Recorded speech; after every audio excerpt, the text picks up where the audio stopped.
नमस्कार, मैं हूं निकिता और आप देख रहे हैं सत्यहिंदी.com। चलिए एक नजर डालते हैं अब तक की सुर्खियों पर। इंडिया गठबंधन के दो मुख्य दलों कांग्रेस और आम आदमी पार्टी के बीच आज सोमवार को सीट शेयरिंग पर चर्चा होने वाली है। इसकी जानकारी देते हुए कांग्रेस के वरिष्ठ नेता सलमान खुर्शीद ने कहा कि आम आदमी पार्टी के साथ कांग्रेस की सोमवार को बैठक होगी। उन्होंने कहा कि इंडिया गठबंधन के सभी दलों से अच्छी बातचीत जारी है।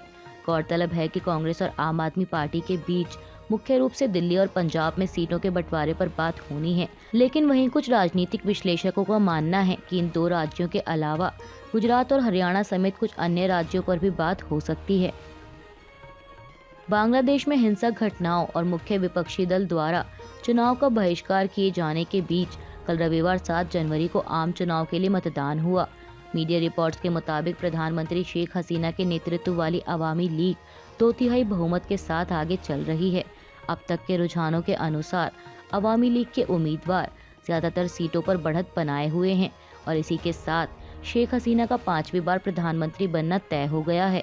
स्थानीय मीडिया के मुताबिक शेख हसीना ने गोपालगंज 3 संसदीय सीट पर फिर से शानदार जीत दर्ज की, जहां उन्हें 2,49,965 वोट मिले, तो वहीं उनके प्रतिद्वंदी को केवल 469 वोट ही मिले और इसी के साथ ही 8वीं बार उन्होंने गोपालगंज 3 सीट से जीत हासिल की है।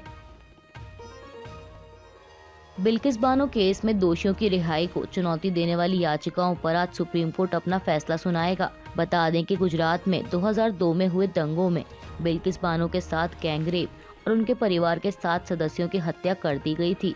मुंबई में सीबीआई की एक विशेष अदालत ने बिल्किस बानो के साथ गैंगरेप और उनके परिवार के 7 सदस्यों की हत्या के आरोप में 2008 में 11 दोषियों को उम्र कैद की सजा सुनाई थी, लेकिन मामले के 11 दोषियों को गुजरात सरकार की माफी नीति के तहत 15 अगस्त 2022 को रिहा कर दिया गया, जिसके बाद दोषियों की रिहाई को सुप्रीम कोर्ट में चुनौती दी गई। 12 अक्टूबर को हुई पिछली सुनवाई के दौरान सुप्रीम कोर्ट की बेंच ने फैसला सुरक्षित रख लिया था और अब आज 8 जनवरी सोमवार को सुप्रीम कोर्ट अपना फैसला सुनाएगा।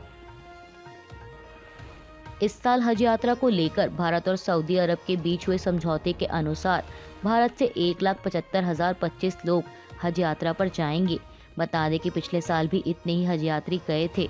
प्रेस इन्फॉर्मेशन ब्यूरो के अनुसार महिला एवं बाल कल्याण एवं अल्पसंख्यक मामलों की केंद्रीय मंत्री स्मृति ईरानी और सऊदी अरब के हज एवं उम्रा मामलों के मंत्री तौफीक बिन फौजान अल रबिया ने जेद्दा में इस द्विपक्षीय हज एग्रीमेंट 2024 पर हस्ताक्षर किए। मीडिया रिपोर्ट्स के मुताबिक 1,75,025 में से 1,40,020 सीटें भारत में हज कमेटी को आरक्षित की गई हैं, जबकि 35,005 सीटें हज ग्रुप ऑपरेटर्स के माध्यम से जारी की जाएंगी। इसके अलावा भारत सरकार ने एक डिजिटल इनिशिएटिव शुरू किया है, जिससे भारतीय हज यात्रियों को सभी जरूरी सूचनाएं मिल सकेंगी। वहीं सऊदी अरब ने इसमें पूरी मदद करने का भरोसा दिलाया है।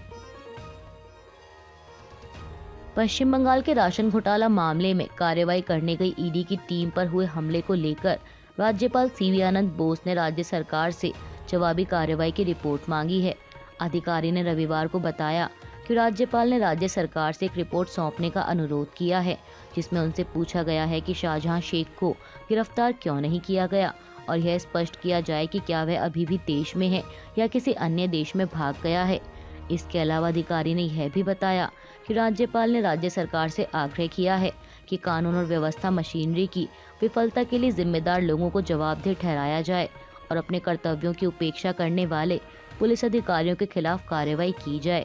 आपको बता दें कि राशन घोटाला मामले में ईडी जब कार्रवाई करने टीएमसी नेता शाहजहां शेख के घर पहुंची, तो ईडी की छापेमारी के दौरान वह अपने घर में ही थे और ईडी अधिकारियों पर हुए हमले के बाद से वह फरार हैं। मामले में टीएमसी नेता के खिलाफ लुकआउट नोटिस भी जारी किया गया है। पश्चिम बंगाल में ईडी की टीम पर हुए हमले के बाद टीएमसी नेता शाहजहां शेख के खिलाफ लुकआउट सर्कुलर जारी किया गया है। इसे लेकर राज्य में कांग्रेस इकाई के नेता अधीर रंजन चौधरी ने एक बार फिर निशाना साधते हुए कहा कि ईडी क्या करेगा, ईडी खुद बेवकूफ है। भाजपा या ईडी सीबीआई को बड़े बड़े दावे नहीं करने चाहिए। रोहिंग्याओं के बारे में भाजपा चिल्लाती रहती है, लेकिन इतने समय तक वे कहाँ थे, तब गृह मंत्रालय कहाँ था। अब मामला सुर्खियों में है तो उन्होंने ध्रुवीकरण की राजनीति शुरू कर दी है। चौधरी ने टीएमसी पर हमला बोलते हुए आगे कहा कि बंगाल में मौजूद सत्तारूढ़ दल ही आरोपी को संरक्षण देगा। राज्य में सत्तारूढ़ दल पार्टी में अनेक लोगों को बचाने का काम करता है। लुकआउट सर्कुलर का क्या उपयोग है? लोकसभा चुनाव से पहले विपक्षी गठबंधन इंडिया में सीट बंटवारे को लेकर जारी खींचतान के बीच आम आदमी पार्टी प्रमुख अरविंद केजरीवाल ने गुजरात की भरूच सीट से अपने उम्मीदवार के नाम का ऐलान कर दिया है। एनडीटीवी की एक रिपोर्ट के मुताबिक कल रविवार को केजरीवाल ने नेत्रांग में एक जनसभा को संबोधित करते दौरान ऐलान किया कि गुजरात की देदीपाड़िया विधानसभा सीट से आम आदमी पार्टी के विधायक चैतर वसावा भरूच से लोकसभा का चुनाव लड़ेंगे। मीडिया रिपोर्ट्स के मुताबिक चैतर वसावा वन विभाग से जुड़े एक मामले में इस समय जेल में बंद हैं। इसे लेकर आप प्रमुख ने आगे बीजेपी पर निशाना साधते हुए कहा कि भाजपा ने चैतर वसावा को गिरफ्तार कर लिया। आदिवासी समाज के नेता को गिरफ्तार किया है। वो हमारे छोटे भाई जैसा है, लेकिन सबसे दुख की बात ये है कि उनकी पत्नी को भी गिरफ्तार किया गया। शकुंतलाबेन चैतर वसावा की पत्नी है, लेकिन हमारे समाज की बहू है और यह पूरे आदिवासी समाज के लिए अपमान की बात है। अयोध्या में 22 जनवरी को होने वाले राम मंदिर प्राण प्रतिष्ठा समारोह की गूंज न केवल देश बल्कि विदेशों में भी देखने को मिल रही है। मीडिया रिपोर्ट्स के मुताबिक इस समारोह का अमेरिका के न्यूयॉर्क शहर में प्रसिद्ध टाइम्स स्क्वायर पर भी सीधा प्रसारण किया जाएगा। इसके अलावा सूत्रों के अनुसार प्राण प्रतिष्ठा का प्रसारण विभिन्न देशों के भारतीय दूतावासों में भी किया जाएगा। उत्तर प्रदेश के पूर्व मुख्यमंत्री और समाजवादी पार्टी प्रमुख अखिलेश यादव ने कल रविवार को पार्टी कार्यकर्ताओं के साथ एक बैठक के दौरान कहा कि उन्हें नहीं पता कि 2024 के बाद वोट देने का मौका मिलेगा या नहीं।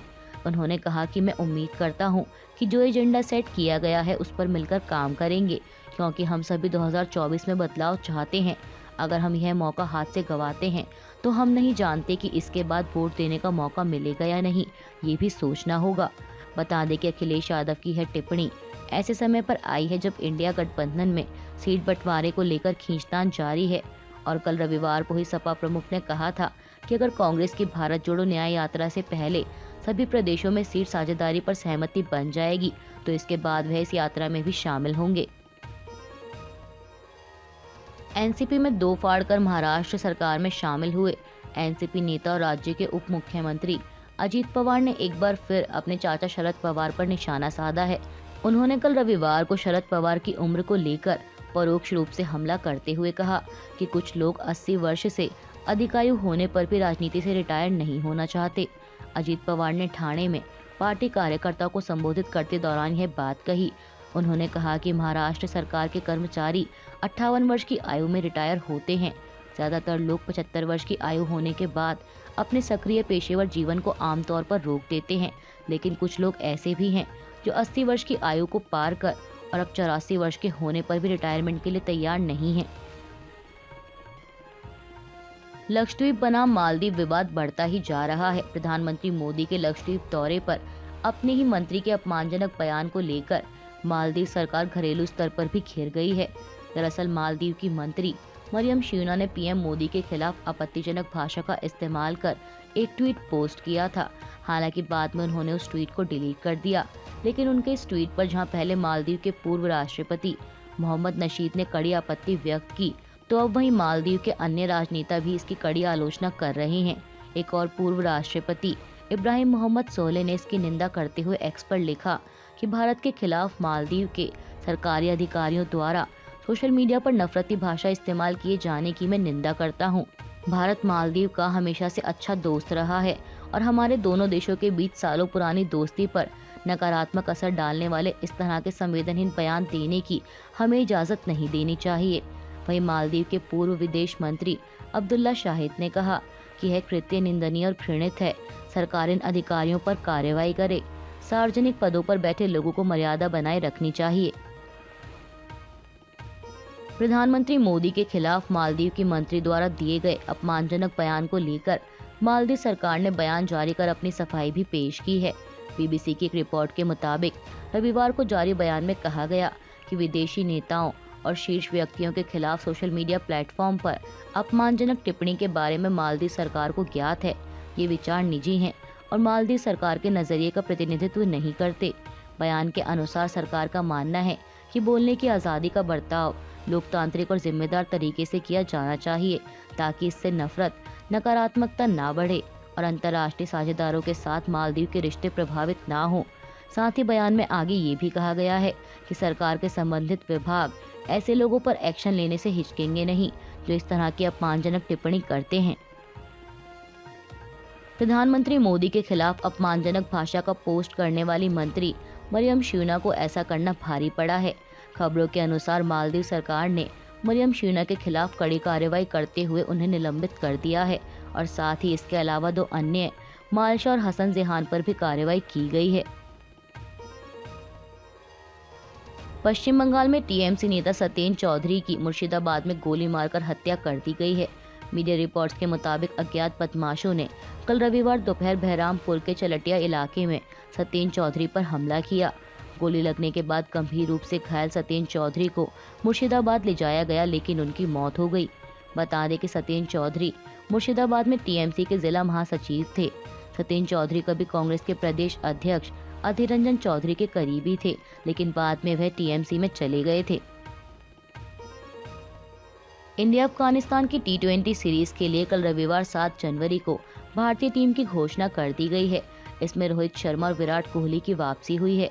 बता दें कि इन दोनों ने ही भारत के लिए आखिरी T20 मैच 10 नवंबर 2022 को ऑस्ट्रेलिया में खेला था।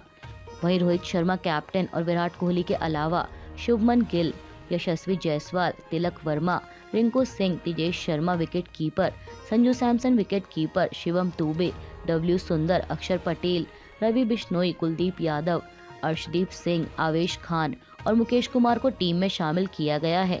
बता दें कि इंडिया अफगानिस्तान के बीच T20 सीरीज 11 जनवरी से शुरू हो रही है, जिसका दूसरा मैच 14 और तीसरा मैच 17 जनवरी को खेला जाएगा।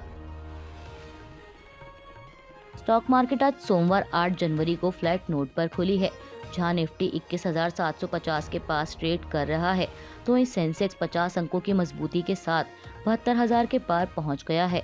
बता दें कि इससे पहले शुक्रवार को सेंसेक्स 178 अंक चढ़कर 72,026 पर बंद हुआ था। बात करें बैंक निफ्टी की, तो बैंक निफ्टी 48,050 के लेवल पर ट्रेड कर रहा है। अभी के लिए बस इतना ही। बाकी की खबरों के लिए बने रहिए सत्यहिंदी.com के साथ।